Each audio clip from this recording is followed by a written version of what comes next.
This video is going to be on surplus firearms, the top 5 pistols for 2017 for investment.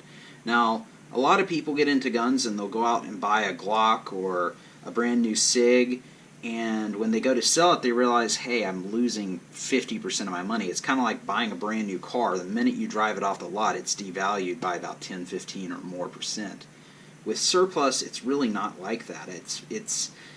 I can't even think of a surplus firearm that has devalued. Now, they will go up and down as supply goes up and down, but in the long term, I really can't think of a single surplus firearm that you would buy today that wouldn't be worth more in 10 years.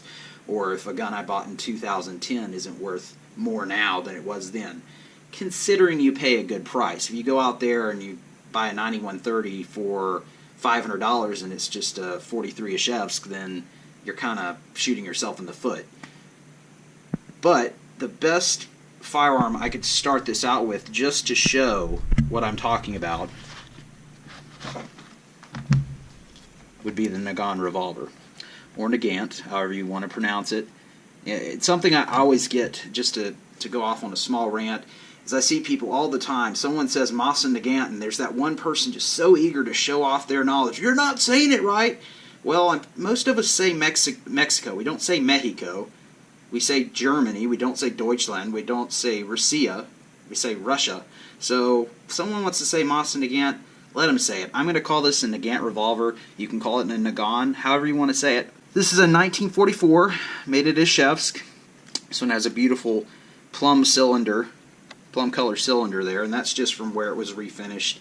And they used a different metal makeup, I guess you could say. I'm not going to pretend I'm an expert on metallurgy, but you'll notice that on SVT-40 bolt carriers and German K98 extractors. You'll notice that they got that plum color. So why the Nagant revolver makes this list is for the very reason, if you went to pick one of these up in 2010, 2011, 2012, you'd spend $100, and chances are you'd find hundreds of them. I remember I went into a store called Sovereign Guns in Fuquay Arena, and they had 2 crates full of these things, and they sat there for months and months, and no one touched them at $100 out the door. And then they started to dry up, and now this same gun sells for about $300 right now. Anytime I get these revolvers in on my website, themossandcrate.com, I'll link it in the description. Anytime I get these things in, they go for $250, $300, and I don't even have to describe them. I just take a picture and say, hey, it's a 44 Ashevsk, and it sells. It's gone. So definitely a great one to pick up. If you can get one for under $250, grab it, because they're still going up, getting an awesome piece of World War II history. They are shooting 7.62 by 38, which is a very underpowered round. You definitely don't want to take on a bear with it, but it is relatively cheap and inexpensive to find still. Now, my definition of cheap is going to be different from someone who makes $12,000 a year. Obviously, I make a bit more than that being a gun dealer, or we can hope so. So when I say 20 cents a round, someone else may call that expensive. So take it with a grain of salt. Anyhow, great firearm. They are known to have a horrendous... Now, I've already checked this. I've already checked the chamber. I'm not going to shoot anyone through the screen. I mean, I've already checked the cylinder. They are known for horrendous double action. I mean, it's really hard to pull that hammer back. So this is something you're probably going to want to pull the hammer back to fire every time. Anyhow, that definitely makes the top 5. Next on the list, and I think a lot of people are going to like this one, this is the German P38.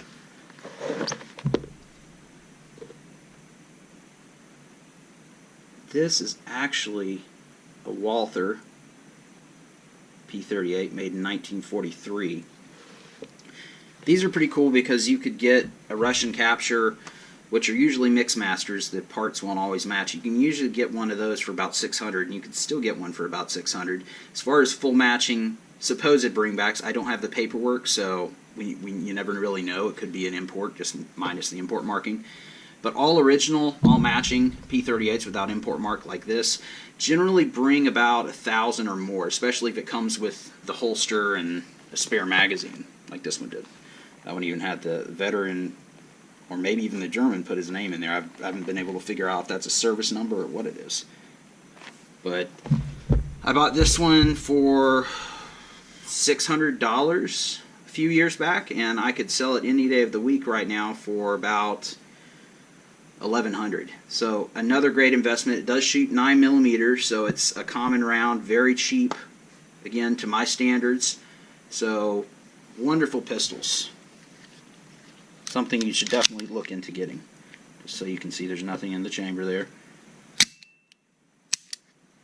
I dry fire my guns. That's something else I'm sure someone will comment on, saying, you should dry fire your guns. Most guns, other than some revolvers and rimfires, are actually fine to dry fire, at least in my opinion. So that would definitely be number 2. Number 3, you know where I'm going with this, would be the Luger. Let's see if I can get this out of here. Lugers are cool because they do have this little tab and holster you pull up and helps you pull out the pistol. This is actually a 1941 BYF. Sorry about the glare in the video. It's these office lights, office fluorescents. They're horrible for getting video done.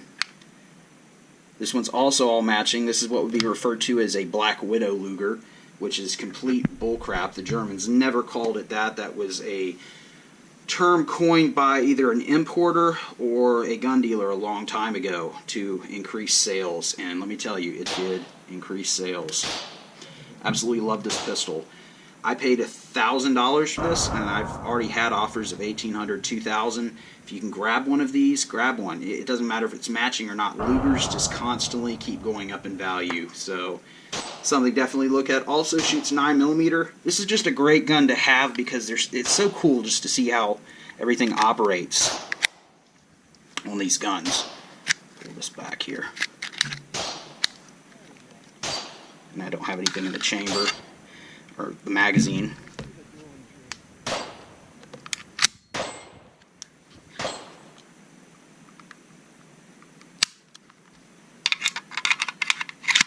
Really neat guns. So that would be in the top 5.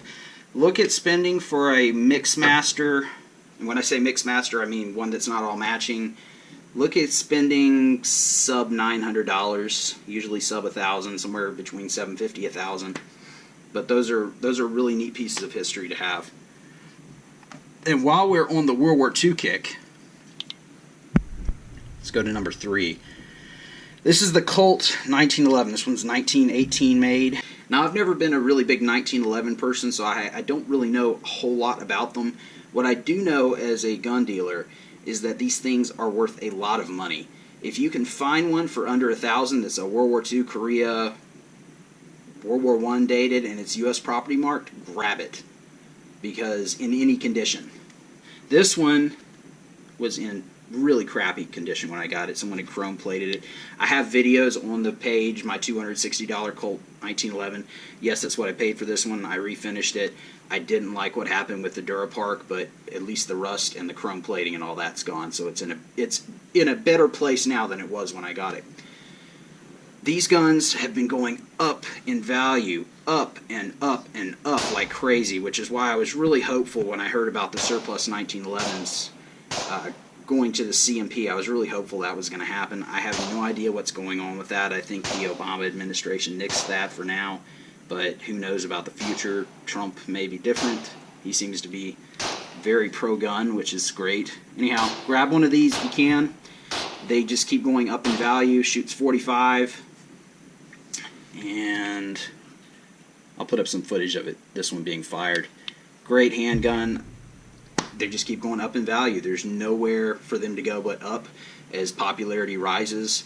This one, like I said, I paid $260 for. Turn around and I could probably sell it for $1,300 right now. Let's take a closer look at it. This one's got a lot of bad pitting on this side, which is the main reason I didn't go with parkerizing or bluing again, because I just didn't feel it would look good with all that pitting that's on there. And so last on my top 5 list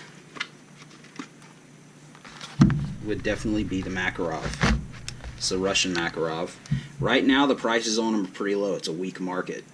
I got this one for, I think I paid $5 or $6 for this one. But these can go up above 1,000. And Makarovs are getting extremely popular. You can get Bulgarian Makarovs for about $300. As of about a month ago, you could get from Sportsman's Guide a Bulgarian Makarov for just $200 delivered. So most of them are single stacks, just like this one. Got the magazine release at the bottom here. This one was made in 1960.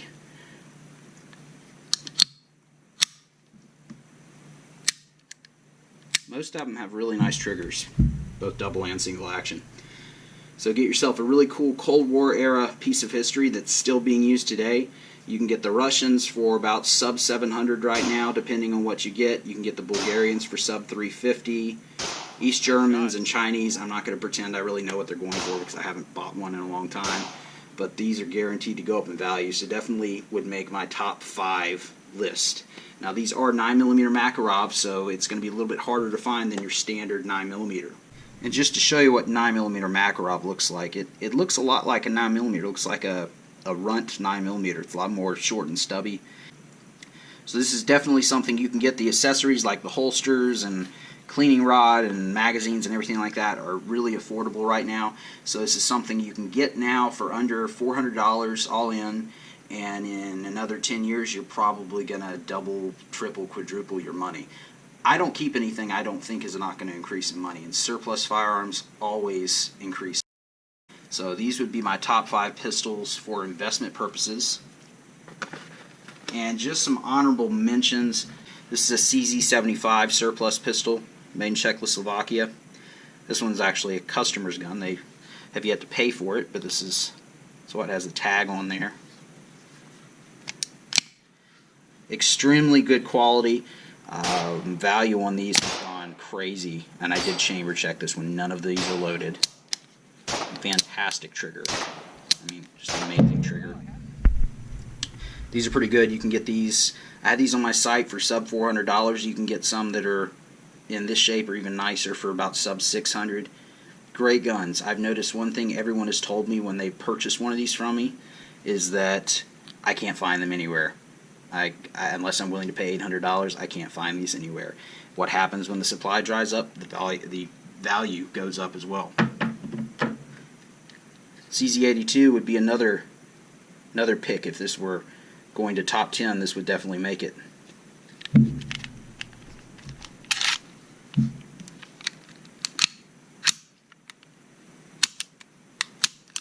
Again, the Czechs make wonderful firearms.